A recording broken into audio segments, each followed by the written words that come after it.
Jordan. Please help me give a very warm welcome to Mary Margaret Graham.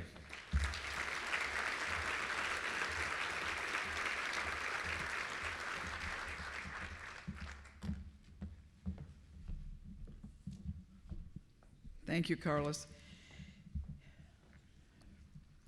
I want to introduce you. We tried to find these pictures and we had to dig pretty deep.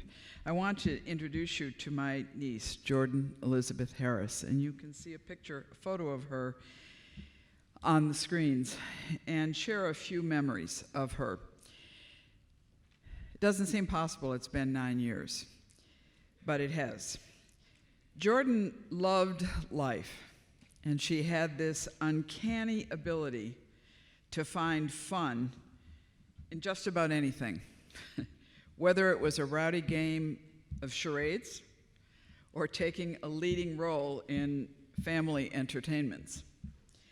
To say that she was always up for an adventure would be an understatement. I wish I could share some of the funnier stories of some of these entertainments. Though we didn't see each other very often or often enough, there was always something that she was looking for me to teach her about. The first thing, when she was probably, 10 or 11 years old, she wanted me to teach her how to make pie pastry, like Grammy, my mother, who was her grandmother. So she learned, and she got it absolutely perfect. The next time she was in the teach me was, can you teach me how to needlepoint? And so I had her come up and spend the weekend with me in Washington, and I took her to the person who taught me how to needlepoint. And she had a wonderful afternoon. We have some photos of the two of us together stitching. But she went home, and then I hear from her a few days later that she's drawn a picture of something she wants to have painted on canvas so that she can stitch it and have a pillow for her own room. So it was Jordan, and the times that we had together over the years, especially looking back. You don't realize when you're doing things, but when you're looking back, they're precious, and the memories still bring a smile to my face. As many of you know, Jordan grew up in Texas, but when it was time to thinking about college, she drew a line across the map of the United States and announced firmly to her parents and the rest of us that she was going to go school above that line. And that's how she ended up at the University of Michigan.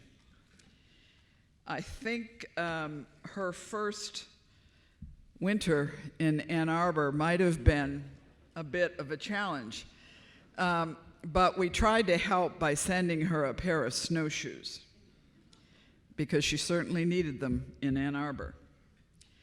Jordan and I also shared a certain wanderlust, and I won't go into a lot of detail, but when I came home one day in the height of the Cold War after graduate school and said to my parents, I'm going to Moscow to work in the embassy, they said, go for it.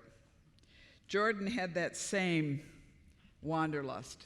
She spent a semester in Argentina when she was in college. And one summer, she went to Ghana to deliver medicines that they had done fundraising for medical supplies at Michigan. When you think about that wanderlust, where do we get it? I grew up in Syracuse, New York. Jordan grew up in North Richland Hills, Texas. But maybe it came from my grandmother and her great-grandmother, who, as a young woman, 18 years old, got on a boat in Galway Bay in Ireland with a satchel and went to Boston. So we have a lot of roots in New England, but we, of course, also have a lot of roots in Ireland. Jordan's depression and ultimate suicide hit very hard. When she came home from her senior year at Michigan, and was undergoing treatment for depression, we would talk fairly often. And as the time went on, at least over the phone, it sounded like she was getting better. In fact, the last time she and I spoke was on a Sunday, and she was telling me how excited she was to be going back to the University of Michigan, to Ann Arbor, to graduate with her friends and her class. Only 2 days later, my husband Ian and I were with my brother John in Florida when Tom called to say that Jordan had taken her life. Jordan once told me that I encouraged and inspired her, but in truth, it was the other way around. She still inspires me. She still, in those quiet moments, encourages me to do something that I might be not quite ready for. Working with the foundation over the past 9 years has in its own way been a blessing for me, as we are working together to bring the conversation to light. In closing, I want to thank each and every one of you for being here today. This is such an important issue that somehow doesn't go away. It's the same today as it was 9 years ago. So thank you again on behalf of all of us for being here.